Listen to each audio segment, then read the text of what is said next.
de energia elétrica em África, em 2019, igualou o consumo de energia da França e da Alemanha.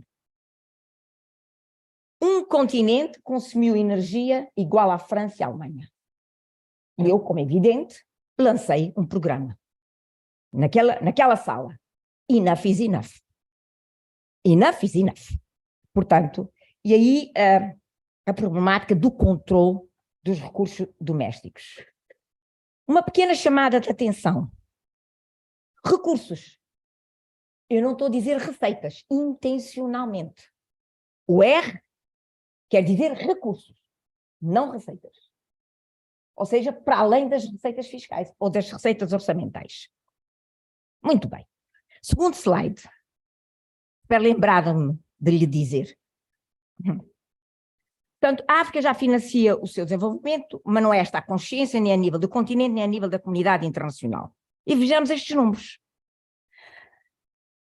Deste quadro, o que é que nos diz? Os recursos domésticos neste quadro totalizam 911 bilhões de dólares. Isto são dados de 2018, mas a fotografia não tem mudado. E estes 911 bilhões de dólares são receitas mais poupanças africanas, nossos recursos. Como é evidente, estão muito acima, aqui as cadeiras não deixam ver, 721 bilhões de dólares.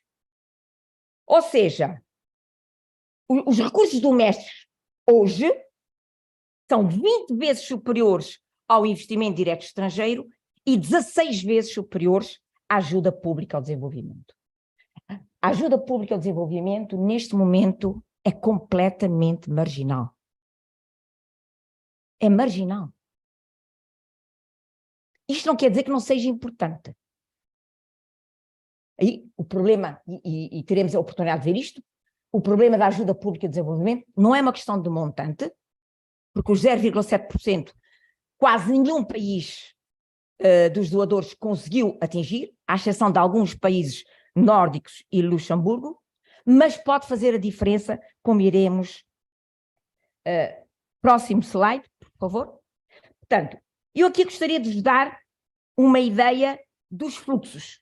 Apesar de já estarmos nos 912 bilhões de dólares, portanto, essencialmente a financiar o nosso desenvolvimento, a África tem alguns desafios. Eu vou passar muito rapidamente neste slide, que eu acredito que ontem vocês terão visto isto. Primeiro, as receitas fiscais. 16,6% não é nada. Tendo em conta o potencial da África, não é nada. Nós podíamos estar, pelo menos, com o dobro.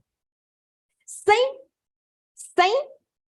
aumentar de forma significativa a carga fiscal sobre os cidadãos. Porque nós somos os fornecedores de grande parte das matérias-primas para o mundo. Portanto, temos onde ir buscar, temos espaço económico onde ir buscar para aumentar esta taxa de fiscalidade sem sobrecarregar o cidadão africano. São escolhas de política. Ou a ausência de escolhas de política, também pode ser vista. A poupança. A ideia que se tem é que a África não poupa. As poupanças são baixas. Não é verdade. Não é verdade. Para já temos uma taxa de 20%, que é considerada, se compararmos, é considerada relativamente baixa. Mas eu pergunto, e vou tocar isso num slide mais à frente. Se a África perde 88 bilhões de dólares em fluxos ilícitos anualmente, se quando terminarmos o dia de hoje estamos a 21, não?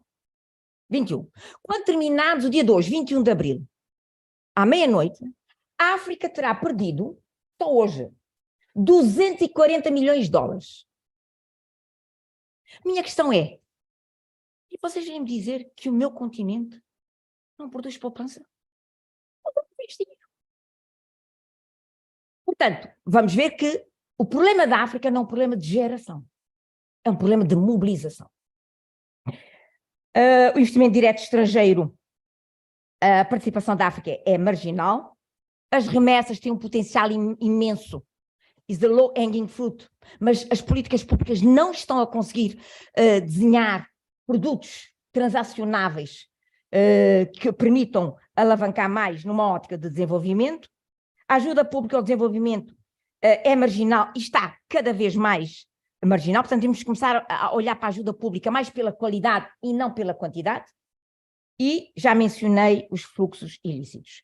E o próximo slide é o slide da fotografia. Portanto, esta é a parte, e vocês veem, a parte laranja e azul é o que nós financiamos do nosso desenvolvimento. A parte amarela é o que vem de fora. É simples. Portanto, a maior parte da PAI somos nós. Qual é o problema, se me permitirem? Qual é o problema, se me permitirem? É que o mindset que existe é o oposto disto.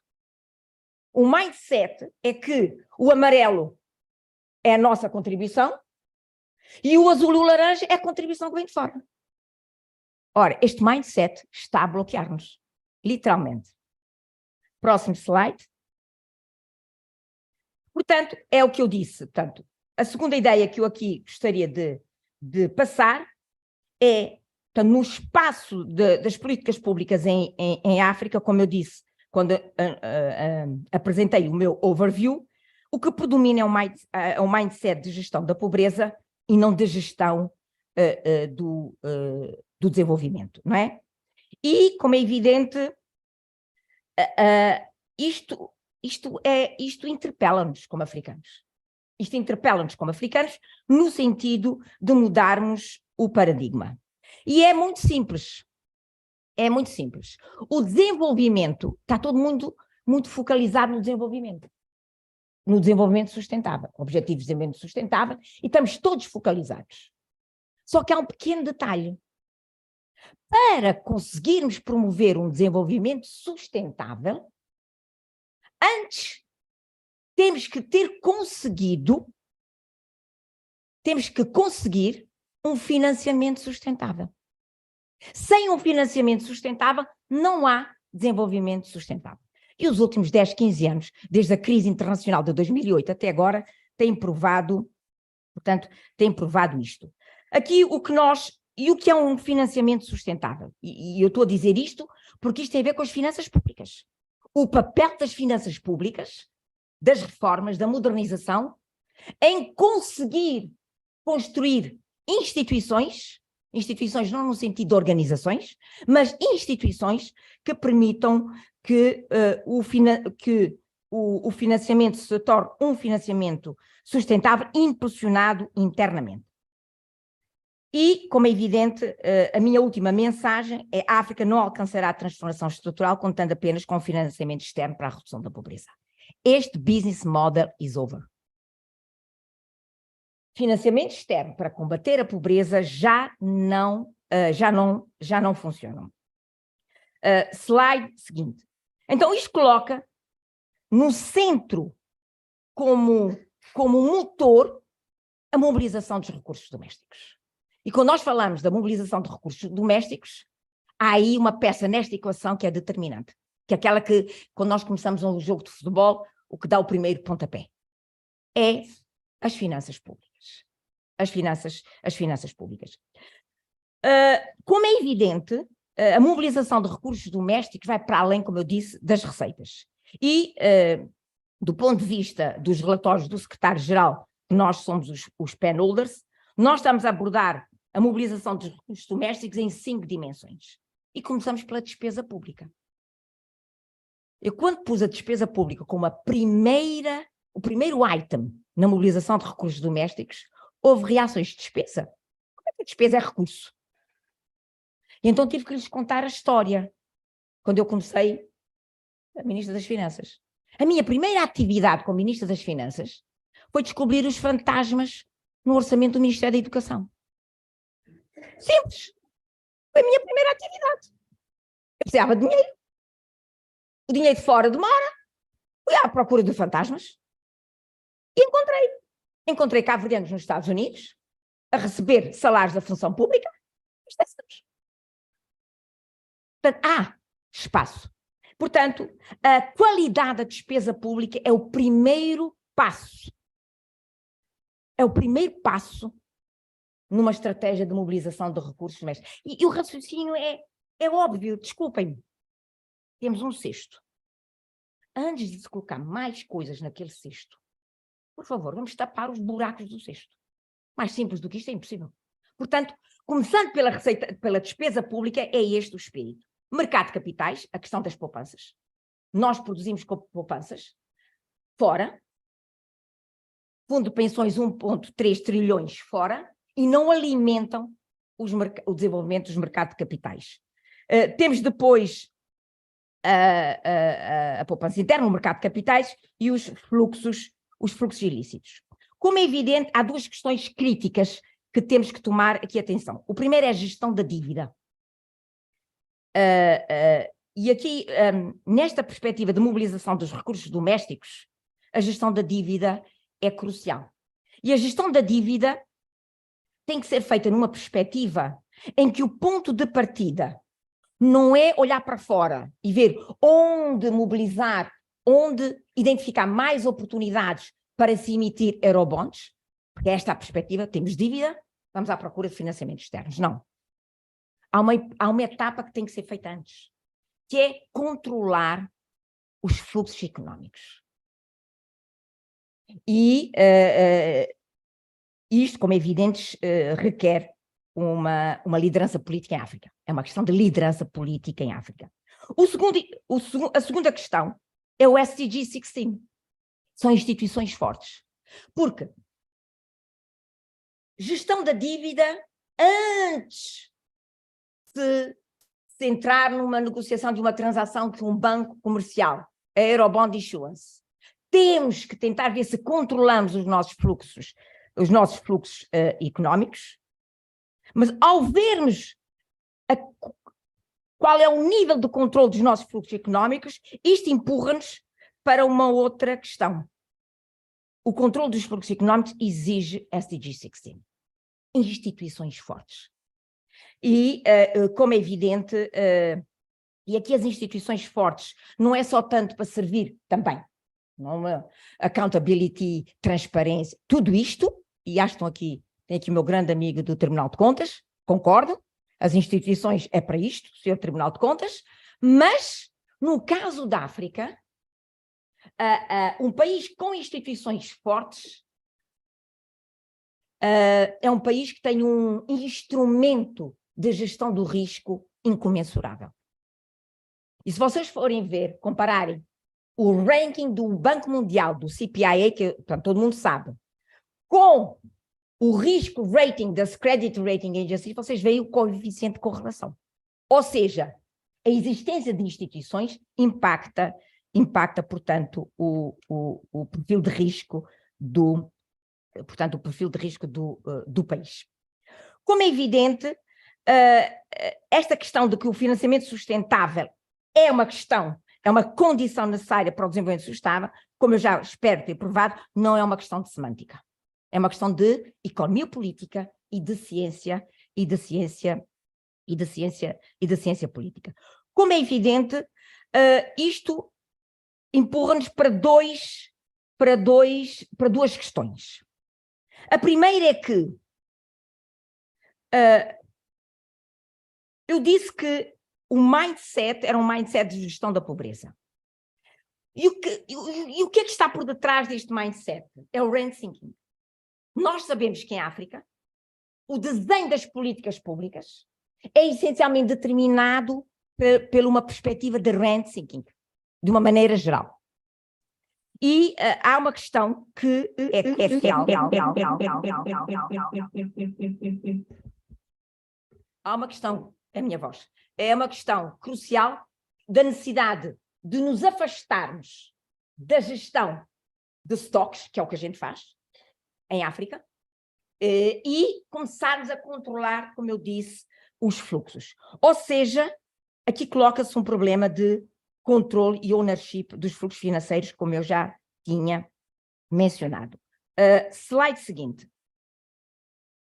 E há aqui uma situação engraçada a nível das finanças públicas. A maior parte dos países africanos, particularmente aqueles que exportam commodities, têm os fundamentos todos para gozarem de saldos primários positivos. todos eles, exporta commodity, a probabilidade de conseguir um saldo primário orçamental positivo é elevadíssima. E o que é que o Fundo Monetário Internacional nos diz? O oposto. A maior parte dos países africanos não gozam de saldos primários positivos. São saldos primários, quase todos eles negativos. Isto é a ponta do iceberg. Quando um país exporta commodity, Guiné-Bissau, caju, por exemplo, Nigéria, óleo, e por aí fora, petróleo, e por aí fora, o facto destes países não apresentarem saldos primários positivos indica, down the road, na cadeia, há um déficit, portanto, de controle dos fluxos económicos. Ou seja, há poupança que é gerada e que se perde. Sai. E já vamos ver por onde é que sai. E, neste momento, slide seguinte, por favor. Neste momento, há uma combinação em África que eu diria que é quase perfeita. Se agarrarmos, conseguimos, do ponto de vista das políticas públicas. A primeira é o dividendo demográfico. Não é um peso. Os jovens que temos no continente é uma bênção. Que venham mais. É uma bênção. Mas todo mundo vê como um peso. Gerar emprego. Displace. Não. É valor. É energia. É uma bênção. Portanto, o dividendo demográfico. O segundo é o nível, o espaço que temos de formalização da economia. Do ponto de vista da mobilização de recursos, ter uma economia que neste momento é essencialmente informalizada, todo o processo de formalização, por favor, vejam como um processo de geração de recursos domésticos. Não é um peso, é uma oportunidade. Terceiro, a classe média africana. Está a crescer a uma velocidade imensa. Só que neste momento, em vez de alimentar processos de industrialização em África, as cadeias regionais de valor, o que é que está a acontecer? Importações. Estão a bater, portanto, na nossa balança comerciais. Como é evidente, esta combinação faz que a África tenha um potencial de geração de liquidez e de capital de longo prazo. Vejam só a questão do dividendo demográfico. Se aumentarmos anualmente a empregabilidade em 5% e ligarmos esta empregabilidade de 5% à produção de contribuições para fundo de pensões, e se ligarmos o fundo de pensões a capital de longo prazo, quando a África acede aos mercados financeiros internacionais, o perfil de risco é diferente. Porque ela consegue colocar 20%, ela consegue colocar 25%. Próximo slide. Portanto, como resultado, a África foi capturada por este paradoxo crónico, que eu já mencionei no meu overview, portanto, em permanente debt distress, implorando por financiamentos, mas rica em recursos financeiros. Vamos começar pelo lado do debt distress. E vejam o que é que aconteceu nos últimos 2 anos. Em 2022, apenas 2 países. A África é um continente de 54.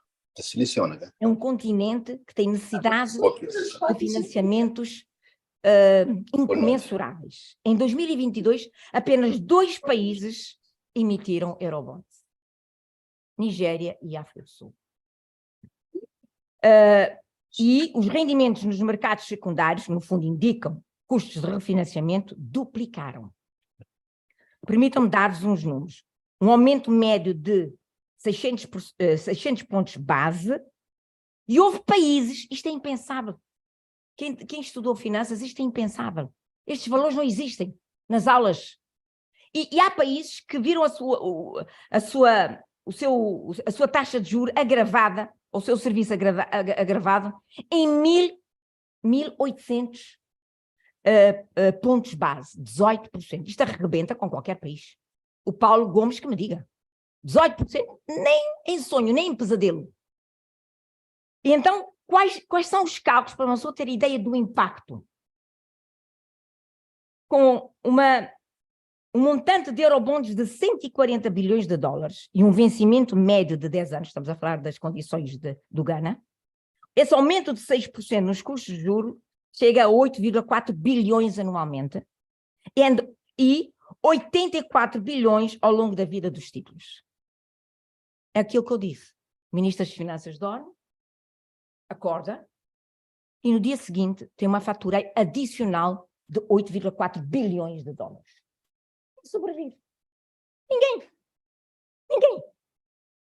E isto representa 0,3% do PIB anual, 30% da dívida, etc, etc. Que soluções é que têm sido colocadas sobre a mesa? São soluções de curto prazo.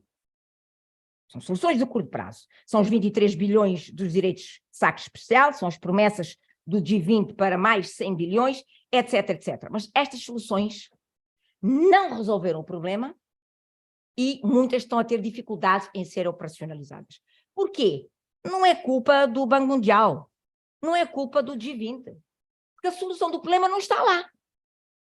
A solução do problema está cá, está nos nossos países, não está lá, né?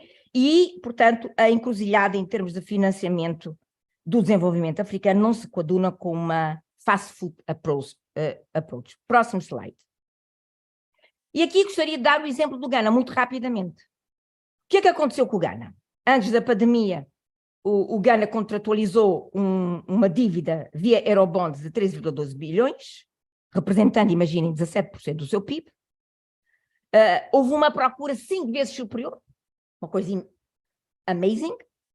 E o que é que acontece em agosto de 2022? Portanto, há o descalabro dos mercados financeiros, portanto, resultado de tensões geopolíticas.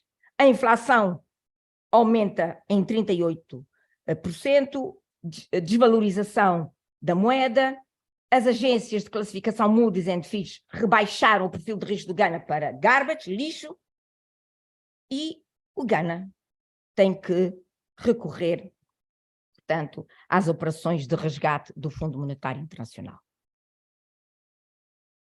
A culpa é das agências? Não. A culpa é de quem fez o Eurobond?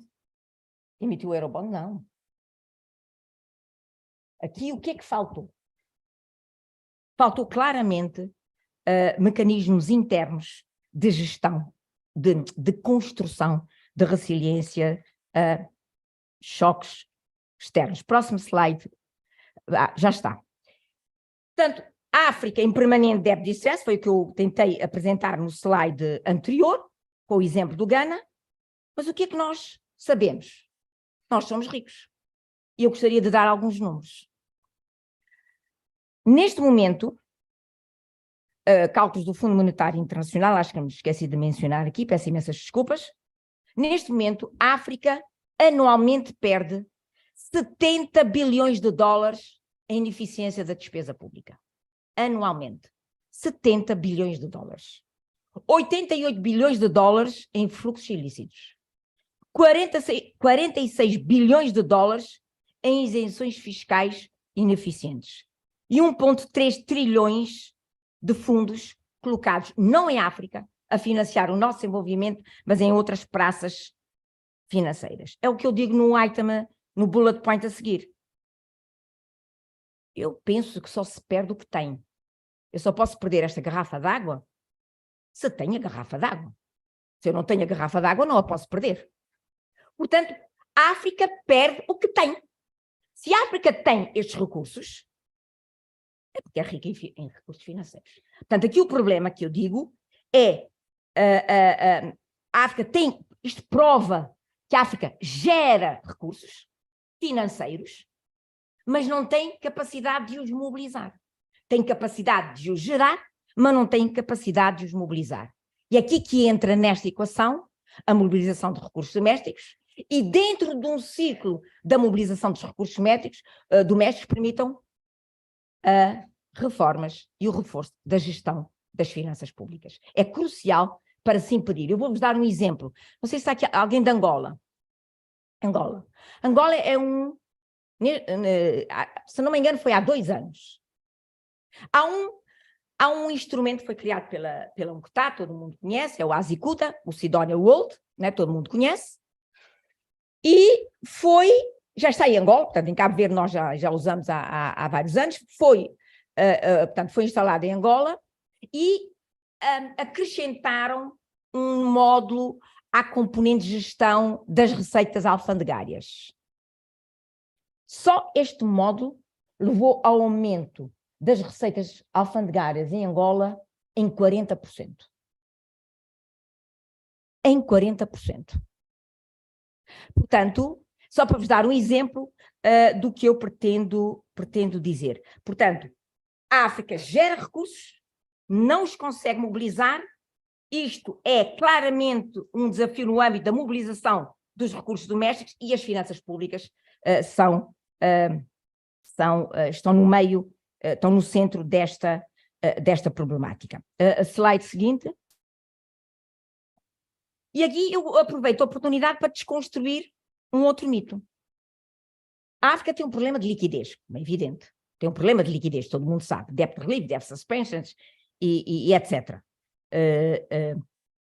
Mas não um problema de solvabilidade. E esta distinção é fundamental para nós que estamos a fazer o policy making na África. A África, sim, tem um problema de liquidez, curto prazo. Mas não temos um problema de solvabilidade do ponto de vista potencial. E os problemas de liquidez emergem porque as políticas públicas não foram capazes de alavancar o potencial que a África tem de construir países, sistemas com uma profunda solvabilidade. E como é evidente, estas duas dimensões têm que ser combinadas nas soluções financeiras. Os debt reliefs e os debt suspensions não combinaram estas duas dimensões. São só soluções de curto prazo que tentam resolver o problema da liquidez no curto prazo, sem tentar entender o que está a falhar a nível da solvabilidade. Portanto, por isso é que eu digo que, para além de se direcionar as soluções à situação do stress dos tesouros nacionais, que é a questão dos debt reliefs, estas mesmas soluções têm que desbloquear o potencial de solvabilidade dos países. Como é evidente, do ponto de vista das políticas públicas, há que reconhecer que as políticas para lidar com problemas de liquidez e as políticas para desbloquear o potencial de solvabilidade são diferentes, complementares, mas são diferentes. Agora permitam ir mais em detalhe. Próximo slide, please. Eu gostaria agora de dispensar alguns minutos, e estou quase a acabar, acho eu, faltam alguns slides, a questão da ineficiência da despesa pública. Já não vamos conseguir, nos últimos 25 anos, gerimos com altos níveis de ineficiência. Os próximos 25 anos não vai ser possível não resolver este problema em África. Porque custa-nos quase 3% do PIB, é muito. 3% do PIB, é muito. E eu aqui gostaria de dar-vos uma perspectiva sectorial. A África perde 12 bilhões de dólares em despesa ineficiente no setor da educação. A África perde 30 bilhões de dólares em termos de ineficiência, em termos de investimentos em infraestruturas. A África perde 28 bilhões de dólares em termos de despesas no setor da saúde. Ou seja, o total dos 70 bilhões. Isto tem que ser resolvido. Voltamos. Mobilização de recursos médicos, o epicentro, finanças públicas. Próximo slide. Fluxos ilícitos. Essencialmente 3 fontes. Trade mispricing, em pleno século XXI, em que as soluções tecnológicas estão nas estantes dos supermercados tecnológicos. 65% dos 88 bilhões é trade mispricing. O que é que significa? Que alguém traz um contentor, aquele contentor, o preço real, por exemplo, vamos supor, é $1 milhão, e declara, consegue provar, ter papéis, passo a expressão, a dizer que não é 1 milhão, mas é 10 mil. É tão básico quanto isto. Não é mais. É tão básico quanto isto. Agora eu pergunto, como é que é possível, em pleno século XXI, com todas as soluções tecnológicas, a África esteja a enfrentar trade mispricing. Segundo, atividades criminosas, 30%, e a corrupção induzida é de 5%. A verdade é que entre 70 e 2018 já se foram 2 trilhões de dólares. Esta é que é a verdade. Já se foram. A questão que temos que perguntar-nos como africanos, será que nos próximos 10, 15 anos teremos espaço de desenvolvimento para perder outros trilhões de dólares? Né? E aí eu penso que é uma questão que nos interpela. Próximo slide. E aqui é a fotografia. A África recebe 48 da ajuda pública ao desenvolvimento, 54 do investimento direto estrangeiro, mas perde 89. Alguma coisa está furada. Né? Alguma coisa está furada. Portanto, a ideia é, esta é a fotografia que eu tenho utilizado para influenciar a narrativa global, basicamente, e convencer os parceiros africanos a reservarem, marcarem fundos da ajuda pública ao desenvolvimento para ajudar os países africanos a construírem fortes sistemas institucionais, começando pela mobilização de recursos, digamos. Aqui temos também uma ideia das receitas, são números que eu já apresentei, mas aqui o que mais nos deve chamar a atenção é o segundo bullet point. O custo da arrecadação de impostos em África foi de 60%. Mais ineficiente era impossível. Era impossível. E, portanto, é uma questão que tem que ser como é evidente, resolvida, até porque temos os 46 bilhões para digamos, os conseguirmos neutralizar. Slide, por favor, o seguinte slide. Portanto, aqui temos 70, mais 88, mais 46, mais 1,30, mais 1,3. Portanto, como eu disse, refletem um profundo déficit de ownership sobre os fluxos económicos e financeiros, colocando a África na condição de implorar pelo seu próprio dinheiro. E aqui é que está a alma ou o centro deste paradoxo. Nós temos um continente, com a mão direita perde 70 mais 88 mais 46 mais 1,3, é o que nós perdemos com a mão direita, e com a mão esquerda imploramos. Portanto, aqui é este paradoxo que temos que tentar resolver. Mas pior, mas nós imploramos, acedemos ao mercado internacional em condições extremamente gravosas, o Paulo Gomes que nos diga, porque o perfil de risco que as agências têm é extremamente negativo. E o que é que acontece? A África, no fim da cadeia, empresta o seu próprio dinheiro e paga juros pelo seu próprio dinheiro. Faz sentido? Não faz. Se perde e depois vai implorar, e se o que perde entra no sistema financeiro internacional e é o que a África vai implorar ao mesmo sistema, então a África tem que emprestar o seu próprio dinheiro. Se a África tem que emprestar o seu próprio dinheiro, está a pagar juros sobre o seu próprio dinheiro. This is a nonsense. Não é? This is a nonsense. E é isto que... Agora, onde é que está a solução? O problema dos bancos? Não, os bancos têm que fazer negócio. Eles têm shareholders para servir. É aqui. A solução tem que passar por nós.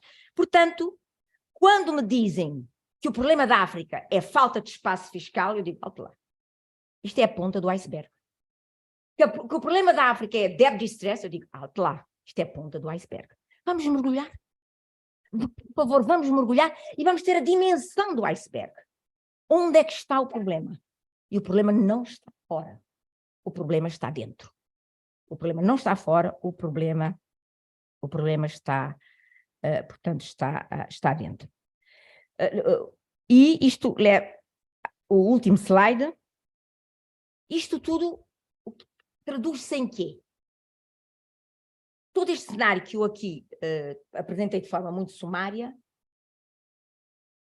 basicamente traduz-se que, neste momento, a maior parte dos governos africanos tem espaços extremamente reduzidos de formulação de políticas. Se não há agenda 2063, é SDGs, mas o espaço de formulação de políticas é extremamente reduzido, o polyspace. Porquê? Porque como nós não controlamos os fluxos, não temos instituições fortes, etc., etc., isto impacta negativamente o nosso perfil de risco. Resultado, estamos circundados de condicionalidades. Veja-se a questão energética. O setor energético em África é o exemplo perfeito. A África, neste momento, para conseguir um financiamento para desenvolver as suas potencialidades de gás natural, finalmente já foi considerado verde. Há 10 anos não era, agora é verde. Temos que aproveitar antes que mude cor. Não é? Temos que aproveitar antes que mude cor. A África, para conseguir financiamento, para explorar o seu próprio gás natural e fornecer eletricidade a 600 milhões de africanos, vocês não imaginam o pesadelo que é. No entanto, temos neste momento em África dezenas e dezenas de multinacionais a explorarem o gás africano. Mas não para nós. Mas não para nós. Portanto, aqui, no fundo, esta falta de espaço na formulação de políticas, porque estamos circundados de condicionalidades, como é evidente, impede a África de poder mobilizar os bilhões ou os trilhões que necessita para a transformação estrutural. Portanto, quando nós dizemos que queremos colocar o epicentro na mobilização dos recursos domésticos, e isto é o meu último esclarecimento, não é porque os recursos domésticos vão financiar, não é numa lógica de autofinanciamento, quer dizer, agora temos os recursos domésticos e vamos financiar todas as nossas necessidades. Isso nunca. Mas é o facto de, com sistemas fortes de mobilização de recursos, colocam a África num patamar diferente em termos de aceder aos financiamentos internacionais. Porquê? Porque a África está numa posição de colocar em cima da mesa fluxos que são previsíveis. Eu trabalhei 10 anos numa instituição financeira e quando me apresentavam um projeto, a primeira coisa que eu fazia não era olhar para o projeto.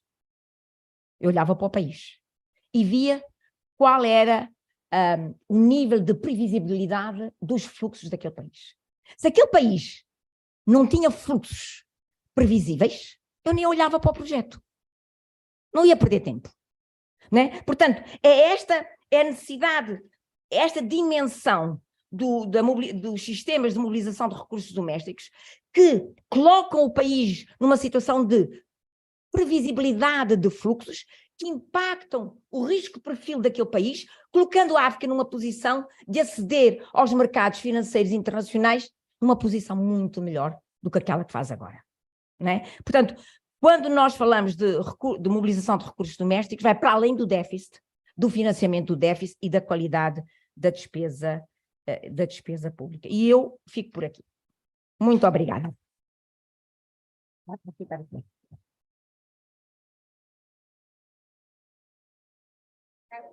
Espero ter sido clara.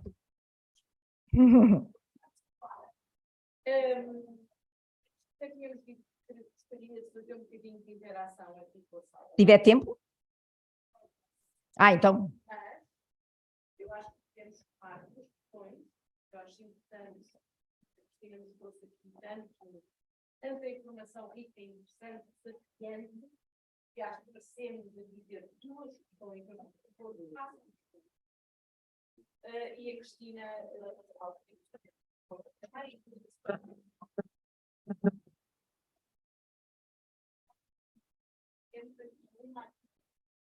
e outra lá.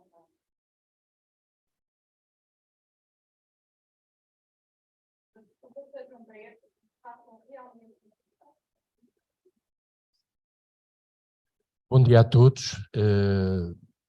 Bom dia, senhora conselheira. Muito obrigado pela esta aula. Foi uma aula, de facto, relativamente aos desígnios dos nossos destinos.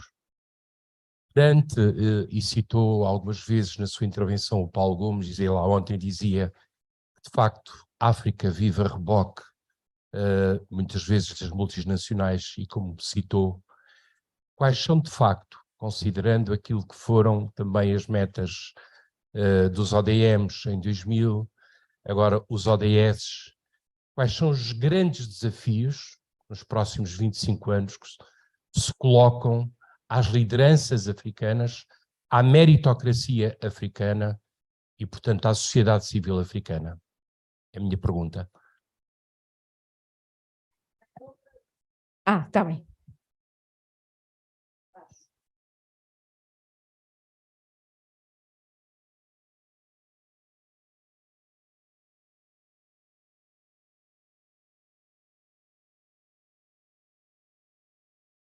Muito obrigado.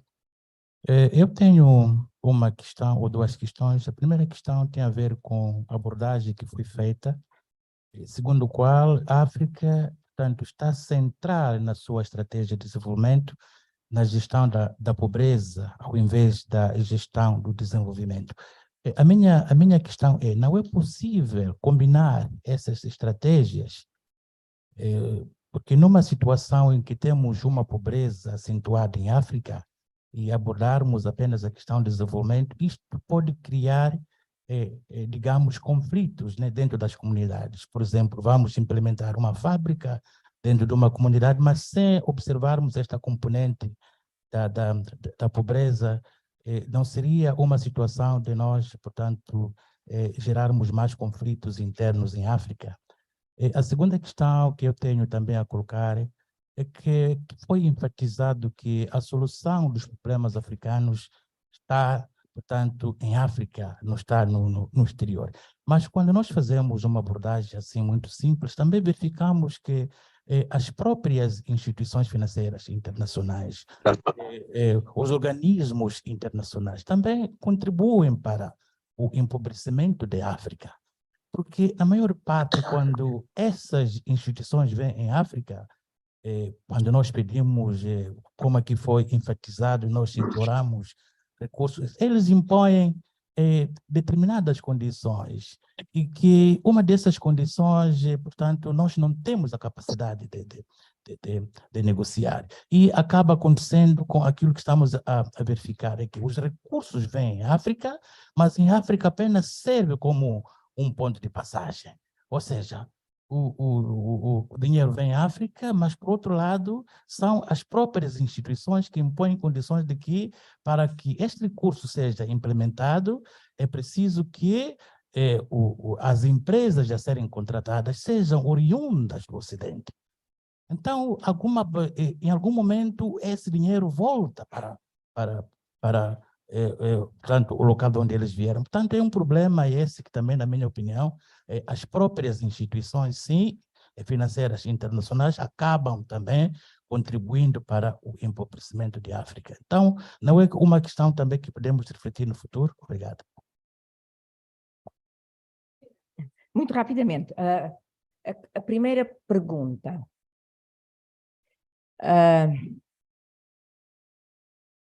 Como africana, se me permitir. Nós chegamos a uma... Nós temos que reconhecer que estamos numa encruzilhada. Este é o primeiro passo. Estamos numa encruzilhada. E o resolver esta encruzilhada exige por parte dos policymakers uma capacidade de entender as dinâmicas económicas, identificar os multiplicadores e concentrar-se nesses multiplicadores. Não é possível, todos nós sabemos que temos 17 SDGs, ODS. Obrigada, Isabel. Temos 17 ODS. Todo mundo sabe. Mas isto é um framework. Cada país tem que ter a possibilidade de identificar drivers. Eu acho, no caso africano, é energia. Energia é magia. Neste momento, a África precisa de, nos próximos 2 anos, fazer um leapfrog do ponto de vista energético. Por isso é que a narrativa global de condicionar a África a toda uma caixa fechada de transição energética, sabendo que a África só contribui com 3,8%, is a nonsense. Is a nonsense. Portanto, energia é o driver. E há governos africanos que já estão. O Benin, só para dar um exemplo, o Benin nos últimos 5 anos aumentou a cobertura em termos de eletricidade, se a memória não me falha, de 30 e tal por cento para 70 e tal por cento. E como o Benin há outros. Cabo Verde está nos 98. A gente não exporta uma commodity. Nós somos mais mar do que terra. Somos mais peixe do que human beings. Portanto, a primeira questão é esta. É a habilidade dos policymakers identificarem o driver. A segunda, muito bem. O que é que eu preciso para desbloquear este driver? Preciso de financiamentos. E entender que os financiamentos, a estruturação das transações financeiras não começam fora. Começam dentro. Começam dentro. Senão, não se consegue controlar o processo e acontece o que aconteceu com o Ghana. Terceiro, portanto, temos um driver, energia. Temos os financiamentos como o game changer. Enquanto a gente não resolver isto, não chegamos lá. Mas depois temos que identificar os... Desculpa, eu estou a utilizar as palavras em inglês porque às vezes eu peço imensa desculpa. Os enablers. É que eu tenho vindo a dizer. At the end of the day, instituições do matter. Permitem dar o caso do nosso país, Cabo Verde. Não temos mercado, não temos população, não temos água, não temos território. Esse não, é uma lista interminável. Começámos com GDP per capita de $190. Fomos graduados a país de rendimento médio de $3.800. Com base em quê? Policy and Institutional Development. Intangible assets. Ativos intangíveis. Isto são os enablers. Portanto, os líderes africanos têm que entender o valor que as instituições trazem ao desenvolvimento. E quando eu digo instituições, refiro-me a instituições económicas, sociais e políticas. Não é? E eu penso que é isto. Quando um país começa a ir por esta rota, é um país cujos líderes estão consciente ou inconscientemente a retrabalhar, reshape o mindset deles, o que é um grande sinal. Quanto à segunda questão, a minha experiência, talvez a gente tenha, gerir a pobreza não necessariamente traz desenvolvimento, mas gerir o desenvolvimento de certeza que combate a pobreza. É esta a diferença. Está a ver? É esta a diferença. É esta a diferença. E nós temos que ser capazes de distinguir as duas coisas. Porque do ponto de vista das políticas públicas, são duas coisas completamente diferentes. Completamente diferentes. Diga-me uma coisa, faz sentido a África ter todas as fontes energéticas que tem hoje, you name it, e ser um continente escuro? Não faz sentido. Somos um continente escuro. Na verdadeira acepção da palavra. Não é em sentido figurativo. Faz sentido? Não faz. Portanto, é aquela questão. Se temos recursos, neste caso energéticos, e somos um continente escuro, temos que nos perguntar, não só nós como cidadãos africanos, o que é que nos está a escapar? Porque a cidadania tem um papel a jogar. A cidadania. O que é que nos está a escapar? E eu fico por aqui. Muito obrigada.